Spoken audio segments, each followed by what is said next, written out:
राधे राधे, जय श्री कृष्ण। आशा करते हैं आप सब स्वस्थ होंगे और अच्छे से होंगे। दिल बोले, हे ब्राह्मण, कामदेव की भार्या रति ने देवताओं का कहा हुआ जो अशून्य शयन नाम का व्रत किया था, उस व्रत का विधान कहिए। इससे कौन सा दान किया जाता है, कैसे पूजा की जाती है, उसकी विधि क्या है, इसका फल क्या है, इसको सुनने की मुझे उत्कंठ इच्छा है। हे भूदेव, इससे कहिए। शुद्धदेव जी बोले कि हे राजन, अशून्य शयन नाम के पाप को नाश करने वाले व्रत को जिसकी विष्णु भगवान ने लक्ष्मी से कहा था, वह मैं कहता हूँ, तुम सुनो।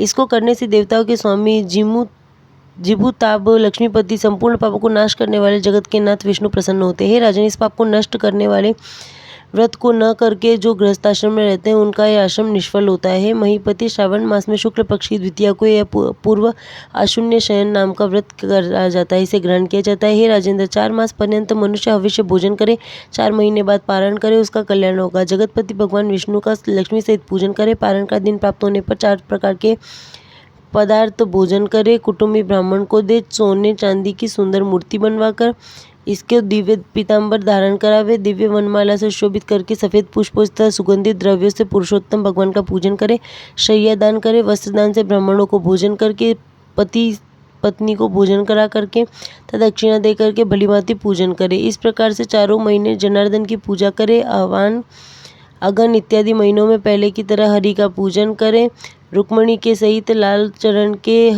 हरि भगवान का ध्यान करें और चैत्र इत्यादि 4 महीने में इसी प्रकार से हरि की पूजा करें। भक्तिपूर्वक सनंदन इत्यादि मुनियों से सब प्रकार से स्तुति किए जाने वाले देव की भूमि सहित पूजा करें। आषाढ़ महीने की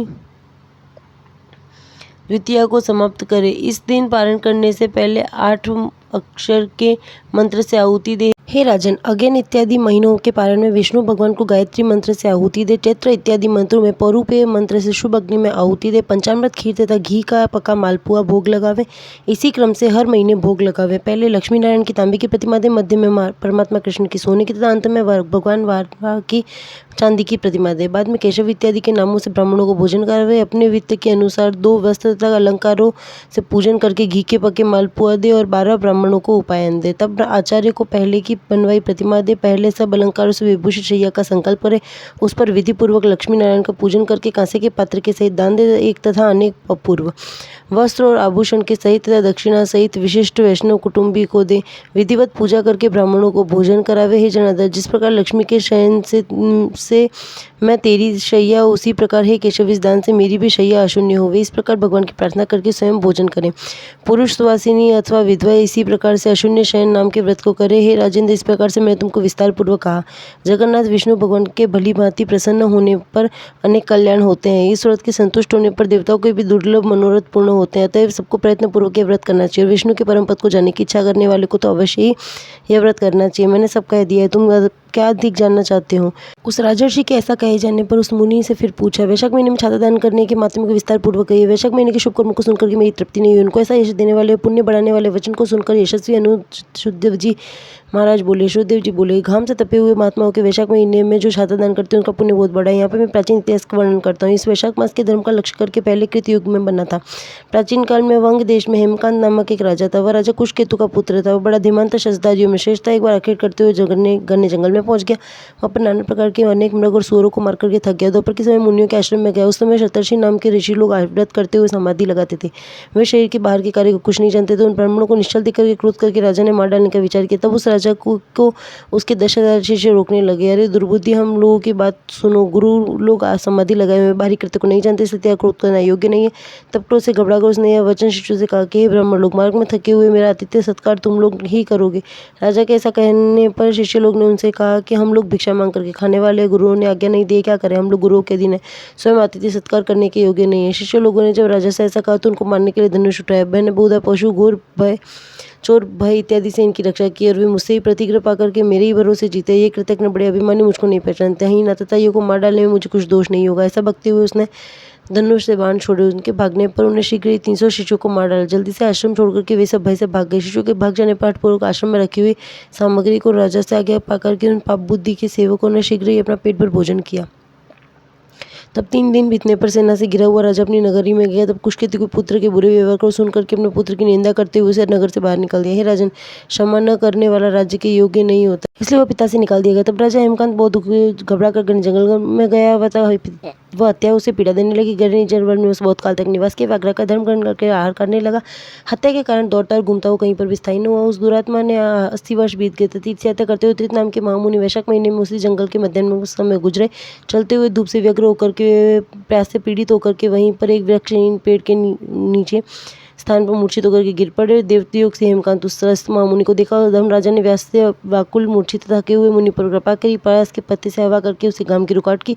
मुनि का सिर पकड़कर तुम्बी से पानी पिलाया तथा पूरे अच्छे तरीके से उपचार करके मुनि ने चेतना को प्राप्त किया। थकावट दूर हो जाने पर उसके दिए हुए खाने को खा करके तथा अपने सारी इंद्रियों से उस वश में कर पाने पर धीरे धीरे उस गांव में दूसरे गांव में पहुंचे। इसी पुण्य के प्रभाव से उसे 300 हत्याएं की जो भावना थी, उस भावना से उसे क्षण भर में ही मुक्ति मिल गई।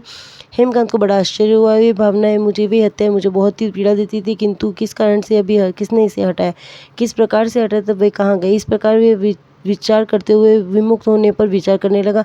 जब राजा इस स्थिति में अपने यम के दूत आए तथा जब महात्मा हेमकांत को ले जाने के लिए जंगल में ठहरे तथा महात्मा के पापों को हरने के लिए संकारी रोग उत्पन्न हुआ। प्राणों के वियोग से पीड़ित होकर के अपने पुण्य पुरुषों को देखकर के वे यमदूत बड़े भयंकर थे। उनको डरा देने वाले उसके सिर के बाल ऊंचे खड़े हुए थे। अपने कर्मों को सोचता हुआ वो चुपचाप उनके साथ खड़ा हो गया। छत्रदान के प्रभाव से उस राजा को विष्णु भगवान की याद आई।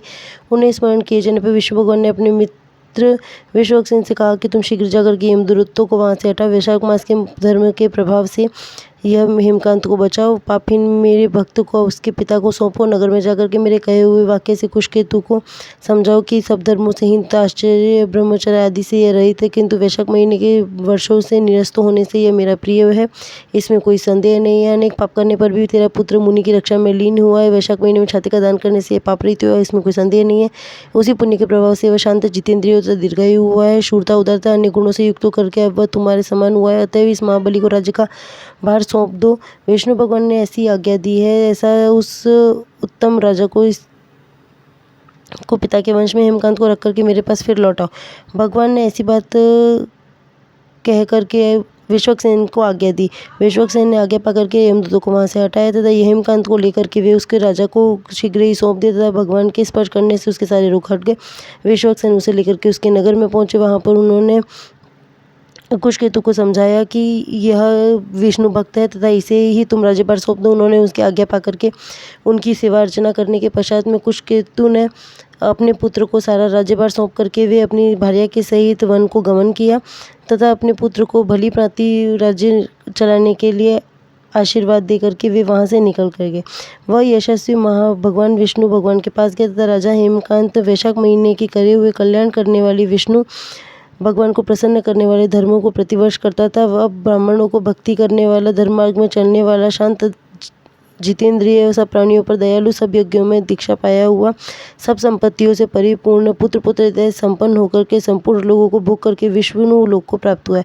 वैशाख महीने वर्षों के समान सुख देने वाले अनेक पुण्य के हेतु दूसरे नहीं है। हे पाप रूपी हनन के लिए अप्रिय के तुल्य, अति तुल्य वे सब में प्राप्त हो सकते हैं। धर्म से लेकर के मोक्ष पर्यंत तक सब पुरुषार्थों के हेतु वैशाख मास में किए गए दान पुण्य अत्यंत ही महत्वपूर्ण है तथा यह शीघ्र फल देने वाले हैं।